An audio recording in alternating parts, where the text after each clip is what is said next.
എല്ലാവർക്കും നമസ്കാരം. പുതിയൊരു വീഡിയോയിലേക്ക് സ്വാഗതം. എല്ലാവരും ഈ ഒരു വീഡിയോ കാണണം. കാരണം നമ്മുടെ ഈ ഒരു ചാനൽ ഇനി മുതൽ നമ്മൾ കൃഷി സംബന്ധമായിട്ടുള്ള വീഡിയോസ് ആയിരിക്കും പ്രധാനമായിട്ടും ഇടുക.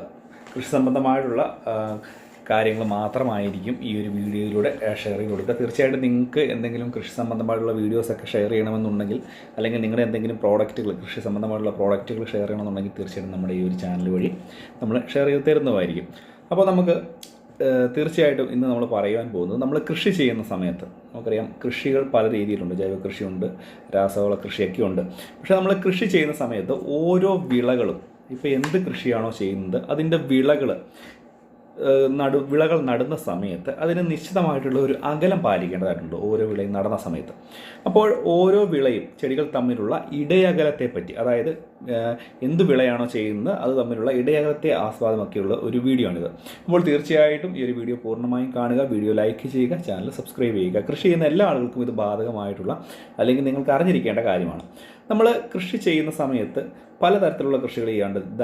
ധാന്യവർഗ്ഗങ്ങൾ ചെയ്യാറുണ്ട്, കിഴങ്ങ് വർഗ്ഗങ്ങൾ ചെയ്യാറുണ്ട്, ഏലം, കുരുമുളകൊക്കെ ചെയ്യാറുണ്ട്, കവുങ്ങ്, കാപ്പി, തെങ്ങ്, ഇതെല്ലാം കൃഷി ചെയ്യുന്നതാണ്. അപ്പോൾ നമുക്ക് തീർച്ചയായിട്ടും മനസ്സിലാക്കേണ്ട ഓരോ ഇടയകലം, കൃഷികൾ തമ്മിൽ ചെയ്യുമ്പോൾ ഇടയകലം എത്രയാണ് എന്നുള്ളത് നോക്കാം. ഉദാഹരണമായിട്ട് ഒന്നാമതായിട്ട് നമ്മൾ ധാന്യവർഗ്ഗങ്ങൾ, ചീര, ചെറുപയർ, കൂർക്ക ഇവയൊക്കെ കൃഷി ചെയ്യുന്ന സമയത്ത്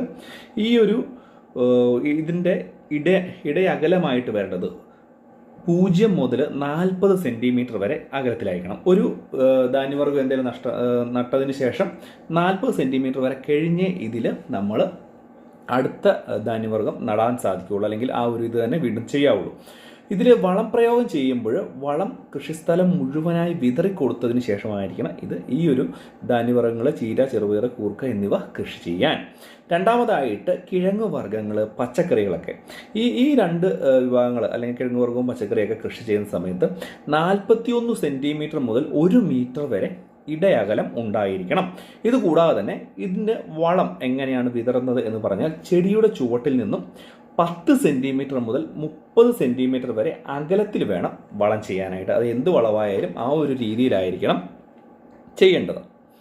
മൂന്നാമതായിട്ട് ഏലം, കുരുമുളക്, വാനില, വാഴ ഇവയൊക്കെ കൃഷി ചെയ്യുന്ന സമയത്ത് 1.1 മീറ്റർ മുതൽ 2.7 മീറ്റർ വരെ അകലത്തിലായിരിക്കണം നമുക്ക് അടുത്ത വിള നടുക.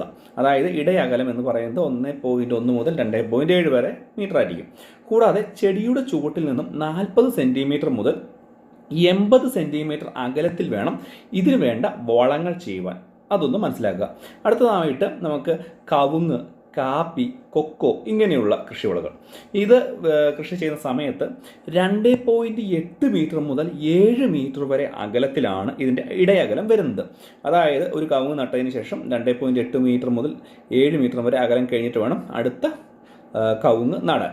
അപ്പോൾ ഈ ഒരു കാര്യം ഒന്ന് മനസ്സിലാക്കണം. ഇത് കൂടാതെ തന്നെ ഇതിന് വളം വിതറുക എന്ന് പറയുന്നത് ചെടിയുടെ ചുവട്ടിൽ നിന്നും 60 സെൻറ്റിമീറ്റർ മുതൽ 1 മീറ്റർ അകലത്തിൽ വേണം വളം ചെയ്യാൻ. വളരെ പ്രധാനപ്പെട്ട ഒന്നാണ്, അതൊന്ന് പ്രത്യേകം മനസ്സിലാക്കുക. അതുകൂടാതെ തന്നെ തെങ്ങ്, എണ്ണപ്പന, റംബുട്ടാൻ തുടങ്ങിയവ കൃഷി ചെയ്യുമ്പോൾ 7.1 മീറ്റർ മുതൽ 12 മീറ്റർ വരെ അകലത്തിൽ വേണം ഇതിന് ഇടയകലമായിട്ട് വേണ്ടത്. ചെടിയുടെ ചുവട്ടിൽ നിന്നും 1 മീറ്റർ മുതൽ 2 മീറ്റർ അകലത്തിൽ വേണം ഇതിന് വളവും ചെയ്യാൻ.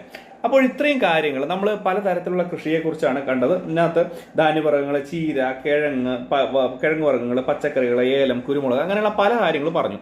ഇതിൻ്റെയൊക്കെ ഒരു ഇടയകലം എന്ന് പറയുന്നത് ആ ചെടി തഴച്ചു വളരുവാൻ ഏറ്റവും കാര്യമായിട്ടുള്ള ഒന്നാണ്. ആ ഒരു നമ്മൾ എന്താണോ നടുന്നത് അത് നല്ല രീതിയിൽ വളർന്നു വരിക ഇത്രയുമെങ്കിലും ഇടയകലം ഉണ്ടായെങ്കിൽ മാത്രമേ സാധിക്കുകയുള്ളൂ എന്നുള്ളതാണ് ഇതിൻ്റെ ഏറ്റവും ചുരുക്കം. പിന്നെ നമ്മൾ വളങ്ങൾ ചെയ്യുന്ന രീതിയും ഇതിന് ബാധകമാണ്. അതിനാണ് ഓരോന്നിനും എത്രമാത്രം അകലത്തിലാണ് വളങ്ങൾ വിതരേണ്ടത് എന്നുള്ള കാര്യങ്ങളൊക്കെ കറക്റ്റായിട്ട് പറഞ്ഞു തന്നിരിക്കുന്നത്.